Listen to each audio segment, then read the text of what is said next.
You're listening to Crystal and Emily on Love Your Shelf, the best librarian podcast in the extensive and highly competitive field of librarian podcasts.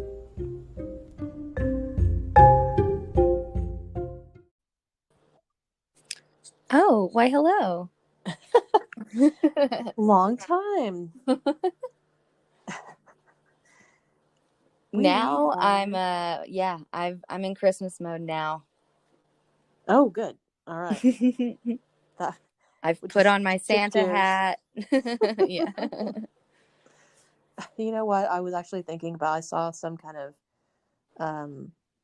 social media post of somebody who had decorated their face mask with like a bunch of like Christmas themed pom-pom balls. Oh my goodness. Like, that's the new version of the ugly sweater. I was just about to say ugly mask party, but from home. Maybe we need to get that going. I don't know. But yeah, so this that could be fun, actually. Why not? What else are you going to do with it? Really? This is episode 5, and this is going to be this is a movie-centric episode. Yes. And I have a few that I've watched recently that I can start off with, and then we'll shift gears and mostly focus on holiday movies, because we have a huge ton of them available to check out. So we want you all to know. And we just stocked up. There were a few we didn't have, and Summer asked everyone if we had Christmas movies to order, and we all had input, I think. Yes.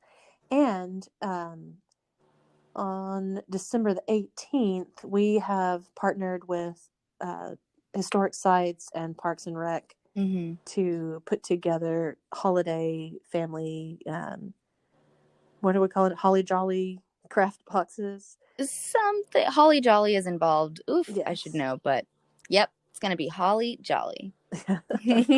And in that, there's recommendations from the staff, from all the staff, and plus all kinds of other fun Christmas crafts and goodies and stuff like that. So that's going to come out the 18th, which is a Friday at 10 a.m. It's first come, first serve. So be sure that you come get camp out overnight to make sure you get yours.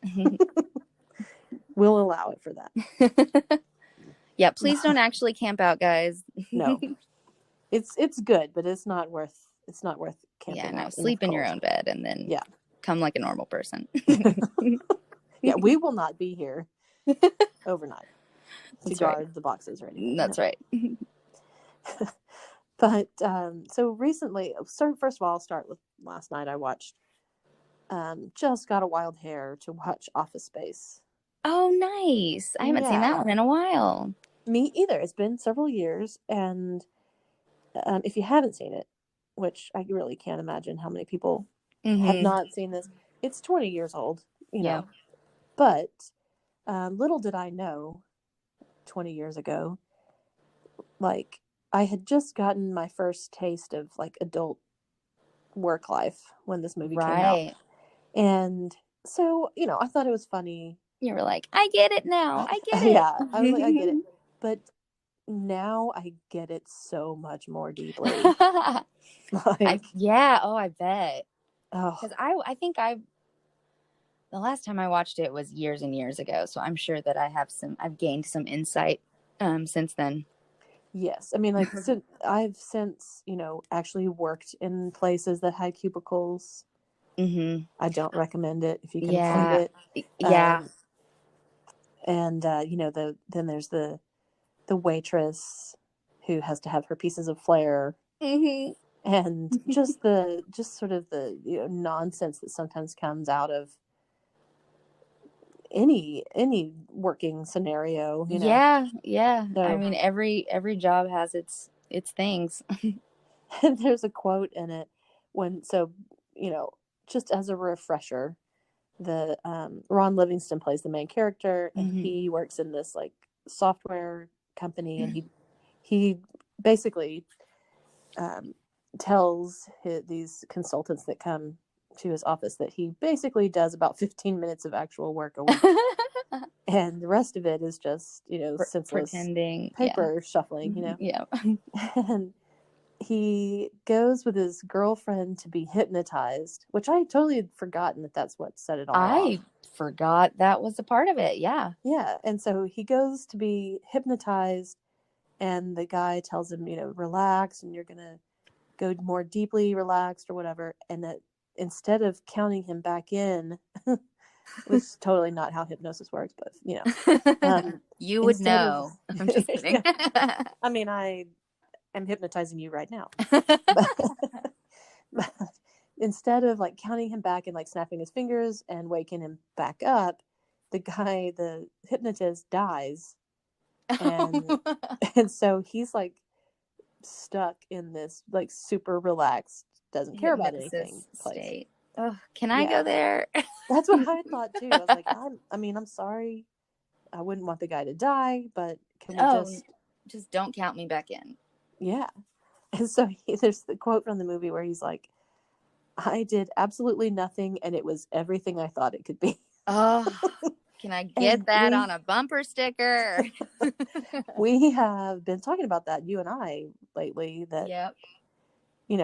And I think that, of course, it's been a global conversation during all of this past year. Yeah. But recently I talked about the new, not new, but the concept of Niksen, which is the Dutch art of doing nothing. Yes. And how important that is, actually, that we don't often take time to slow down and do nothing. And so obviously Office Space is a oddball wackadoo comedy, but it actually is meaningful. Has some truth to it. Yes, and the guy, absolutely. He quits his dead end horrible job that he hates, and does something that he can be fulfilled at, even if it's just I think he becomes a construction worker or something. But I think we've all had come to that point where it's like, we just need a change, or we need to do absolutely nothing and see what happens. Yeah, we do. Oh my gosh, I haven't thought about that movie in a long time, so thank you. Yes, it's classic. And then I also watched a couple of films that, one of them I just happened across, even though it's a couple of years old. Hearts Beat Loud. And I don't know it. It's Nick Offerman and Toni Collette. What? Yeah. I love them both. I don't know why this didn't, hit the scene harder, but it's a cute little movie. It's about Nick Offerman plays a single dad who owns a record store, and his daughter is 18 and about to go off. I do know what you're talking about now, but I haven't watched it. So, yay. Again, yay. Well, so I don't know. I wasn't too sure about it at first, because it kind of, he plays like he's a musician, he's not like ambitious, he just wants to have his little record store, and he is ambitious in the sense that he wants to have a band with his daughter. And so she kind of reluctantly is like, okay, I'm about to go off to college, but I'll humor you and we'll record a song or whatever. And it's great, and he gets really into it, and then there's like conflict. I'll leave it at that. Yes. Father-daughter band situation. Yeah. That's some crazy conflict. Yes, for sure. And so it's cute. The music's cute. It's not, great cinema, but it was worthwhile. Yeah, cool. And the only thing that really kind of started to take me out of it is that there's more than one scene in which one of the main characters is watching an indie band on YouTube. And I just thought, that is such a throwaway waste of time. Yeah. Like how you're watching them looking at their computer, and they're watching a YouTube video of an indie band playing. And how long are they watching this clip? Like almost the whole song. Oh. Uh-huh. Okay. Or it seemed very protracted to me. Like yeah, I agree. It was weird. Yeah, I agree. And so you could tell that whoever was writing and making this film was super into indie music. Like, more than most normal people are going to be. So that might be why the movie didn't take off. But Nick Offerman's always charming. Always. Toni Collette's great. Always. So, yeah. Cool. And then lastly, before we talk about the holiday mm-hmm. stuff, is mm-hmm. Uncle Frank, which was on Netflix. And I don't know this one, I don't think. Yeah, it's set in the 70s, and Paul mm-hmm. Bettany plays a gay man who's lived in the South, and he moves to New York City so that he can be out. Mm-hmm. And I was interested in it because Alan Ball is the director, and he was the creator of the series 6 Feet Under, which is one of my all-time favorite series. And so I thought, oh, this is going to be great. And Paul Bettany is also great. He does a really good job acting-wise. But I don't know. It wasn't. No. It just didn't hit on all the levels. But okay, there's been, I think, mixed reviews of it. So I don't think I'm the only one that wasn't enthralled. But, right. But basically, his niece comes to New York to go to school, to go to college, and so he develops more of a relationship with her than he had previously had. But she's always thought he was super cool and smart and interesting. And then they have to come back. They have to go back to the South, and so it's kind of like a little road trip thing. Yep. But it just wasn't there. There wasn't any joy in it, really. I don't know. It kind of missed the mark for me. Yeah, and I mean, again, like a road trip, I don't know how much of it is road trip, but again, that's sort of, a story we've seen, and so I want to know what kind of spin you're going to put on it. And I fully expect joy. At least, some, sure, it's tough. Yeah, some self-discovery and someone who supports that self-discovery, and yeah. Okay, well, good to know. So we can shift gears now and talk about Christmas holidays. Okay. I'll let you kick it off. Yeah. I have always loved the story of A Christmas Carol. We all know it. So I won't tell you what it's about, but I've always loved it ever since I was a kid. I think it's holly jolly Christmas meets spooky, and I like both of those things. And so I think even as a young kid, I was like that. So I decided I wanted to watch as many versions of A Christmas Carol as I could. I will say I quickly realized I need to spread that out. Even watching 2 versions of A Christmas Carol in one day is kind of a lot of Christmas Carol. But over the course of the last few weeks, I've watched 4 versions. I will tell you which ones I liked and one that I super did not like. The first one, and I'll be as brief as I can.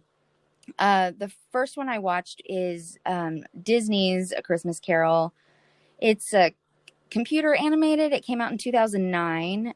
Jim Carrey voices Scrooge and all 3 of the ghosts. And I was honestly surprised at how much I liked it. I didn't expect the graphics, if that's, the animation to be, very much to look at, because, 2009 was, I have to remind myself, kind of a long time ago. But I don't know. I was you can tell it was 2009 in some ways, but it was still really fun to look at. And it was actually pretty creepy. I feel like it's sort of presented like, here, this is for kids. But if you're watching it with younger kids or easily scared adults, I guess, it's pretty creepy. But I really liked that about it. So recommend that one. And then I watched, there's a version from 1999. Patrick Stewart plays Scrooge. And honestly, I really liked this one, but I think I liked it because it kind of was like a live action version of the Jim Carrey one. So I guess really like the Jim Carrey version would have been copying this.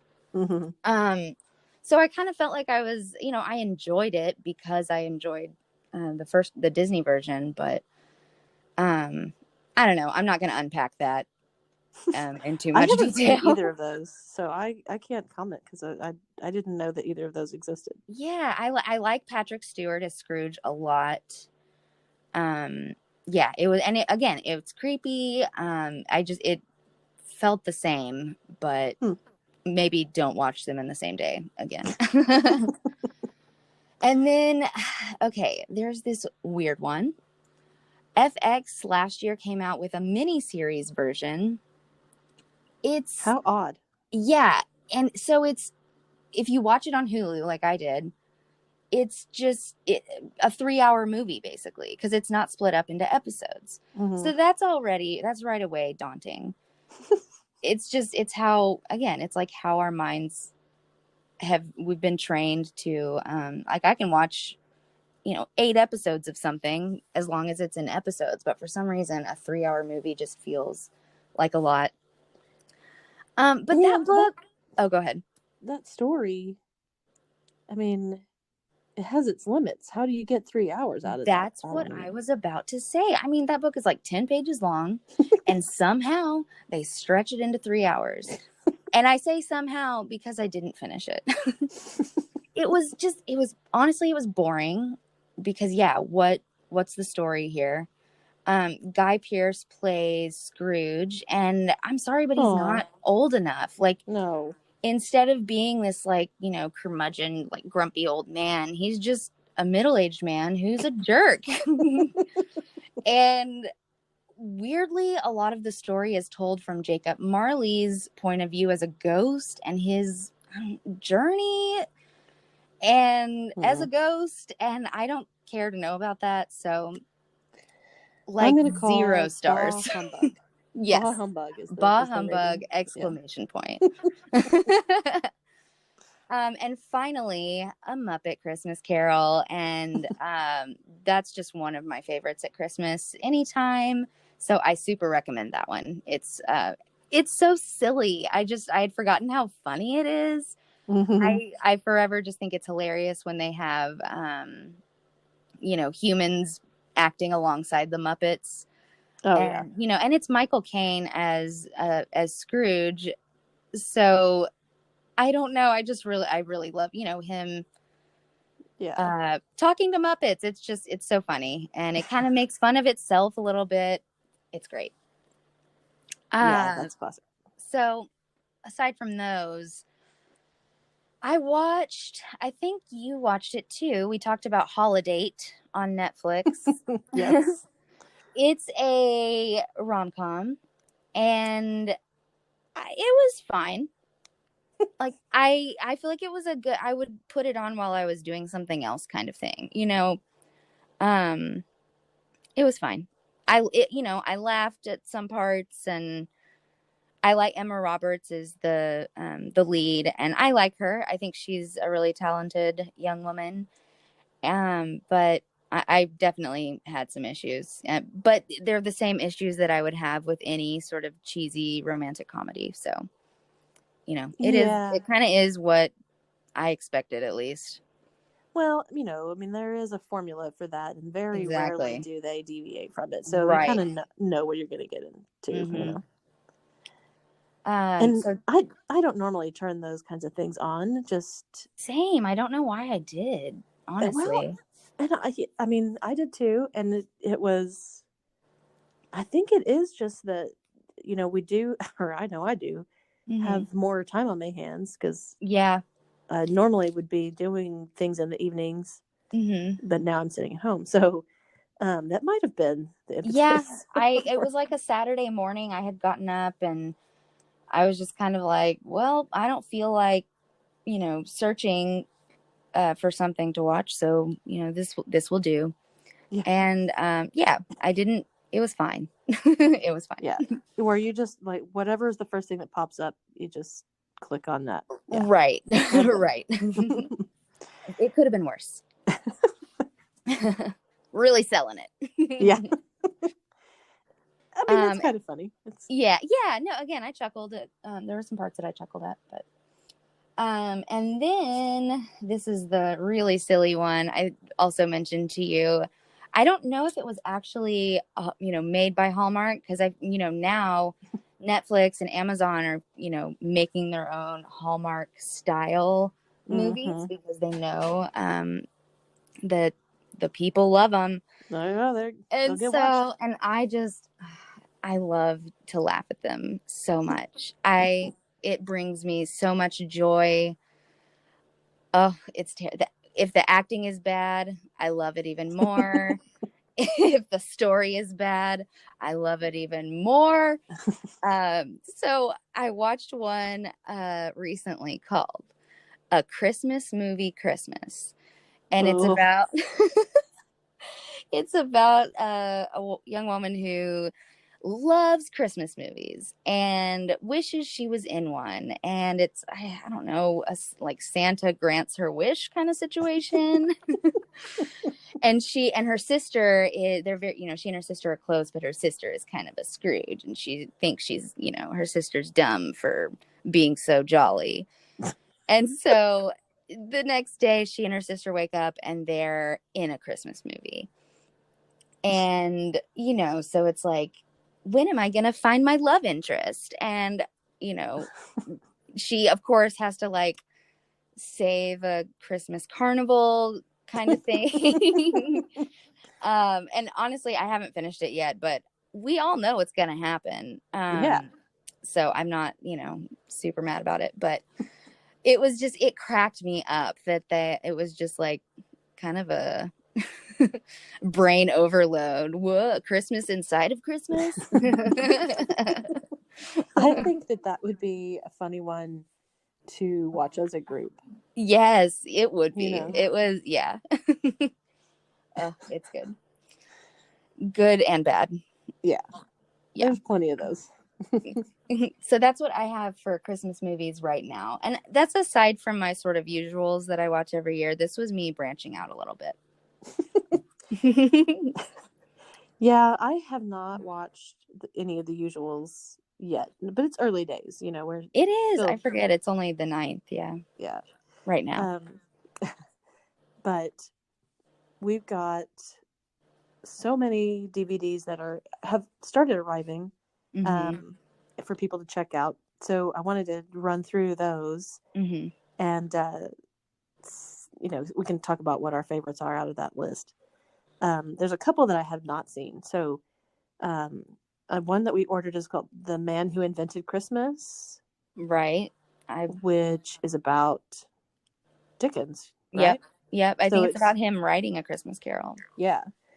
So I'll have to make sure to add that to my Christmas Carol list. I was going to say, that needs to be on your list. And it's the guy from Downton Abbey.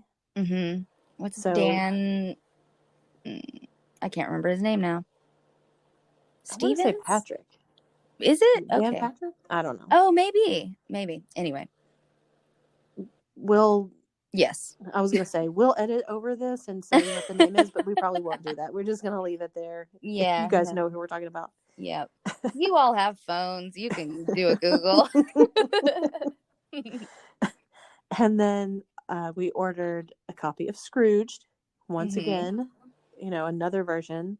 And that's the Bill Murray version. I actually took that one home last night. Oh, yeah? Okay. Well, I'm sure it'll be back in time. Oh, yeah. I'll watch it. Yeah, I'll watch it tonight or tomorrow for sure. But that one came out in 1988. And I don't think at that time, because I remember when it came out on VHS, and you could rent it, I remember seeing it then, but I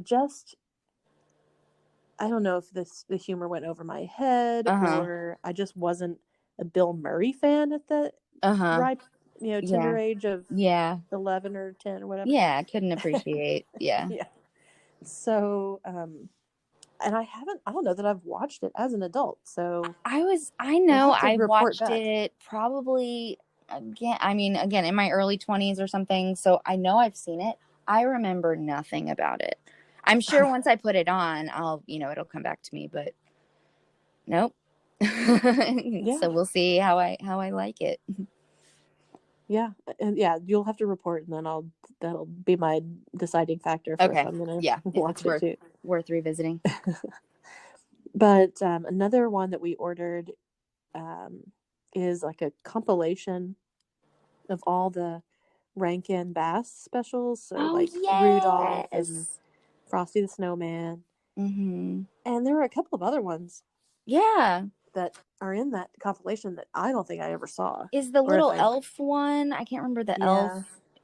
Yeah. Anyway, I haven't seen those. I haven't seen those since I was a kid. So yeah, I'm interested. So I mean, now probably I don't guess I have either. I haven't had much call to fire up the Frosty the Snowman, but, which I guess that's an unfortunate turn of phrase with Frosty the Snowman. Fire it up, but ooh.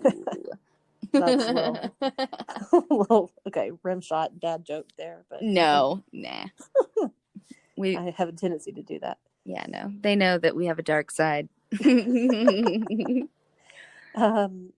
also ordered Christmas in Connecticut, which it's a movie from 1945, Barbara Stanwyck.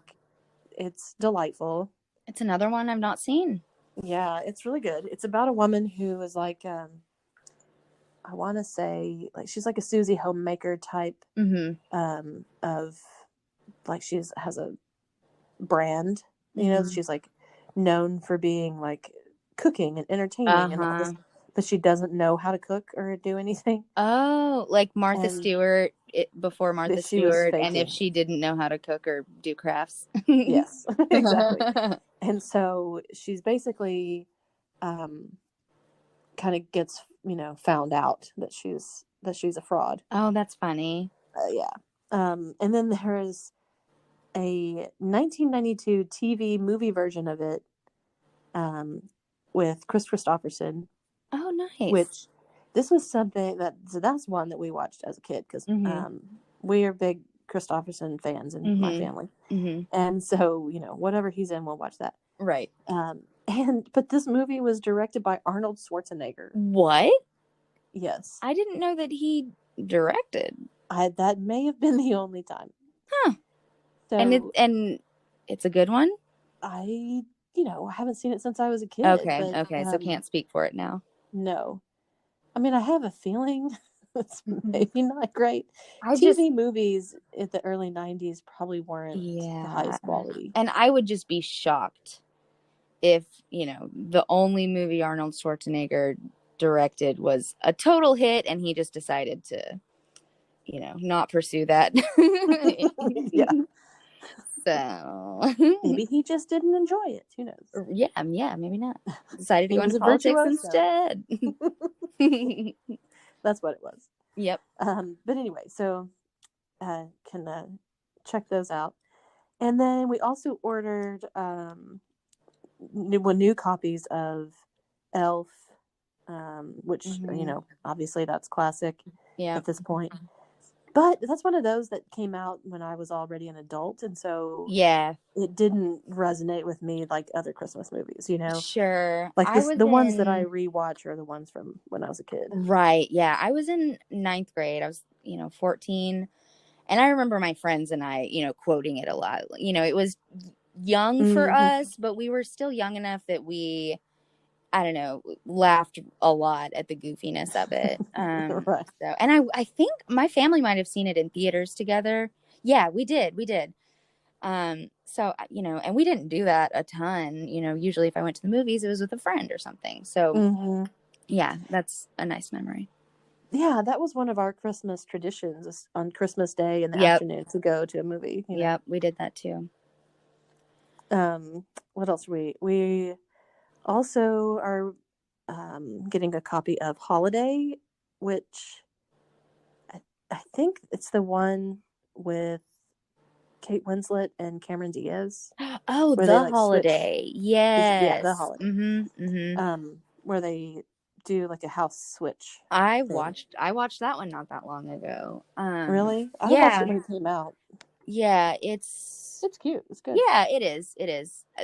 It was interesting, you know, because Jack Black is in it, and Cameron Diaz and Jude Law are obviously, you know, gonna get together kind of thing. Right. But then they don't really make it clear, you know, whether Jack Black and Kate Winslet are a couple or just friends. And I mean, I guess I don't have a problem with that.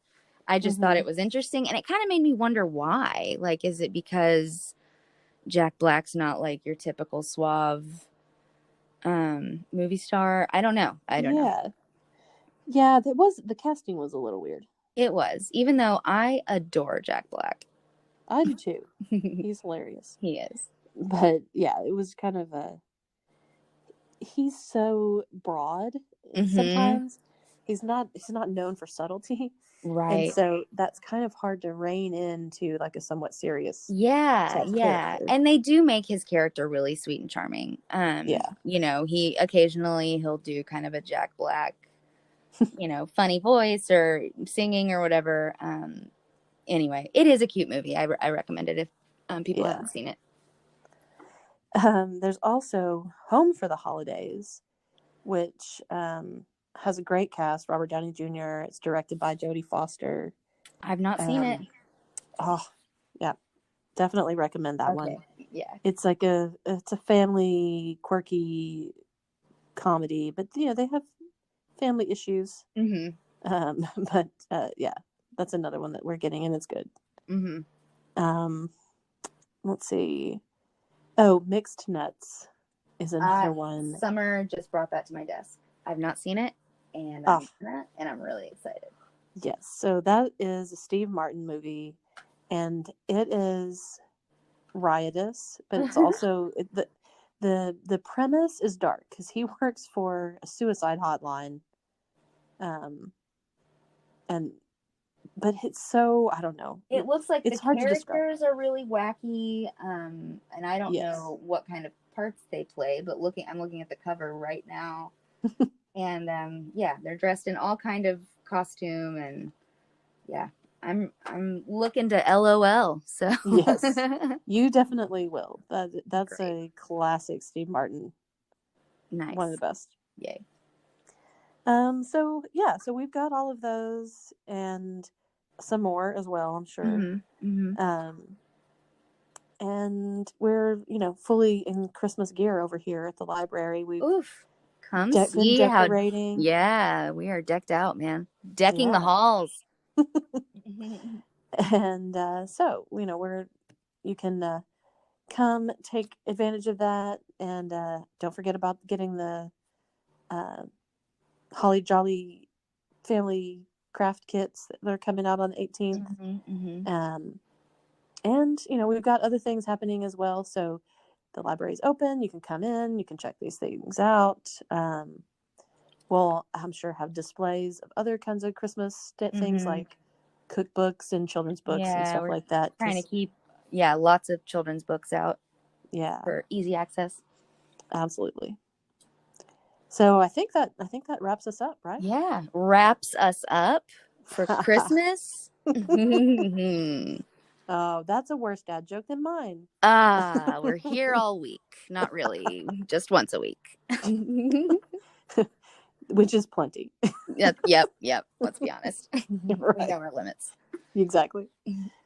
So we'll say goodbye until our one more episode before the end of the year. Woohoo! Yeah. All right. Bye, guys. Have a good week. Bye-bye. Absolutely. Bye, everybody.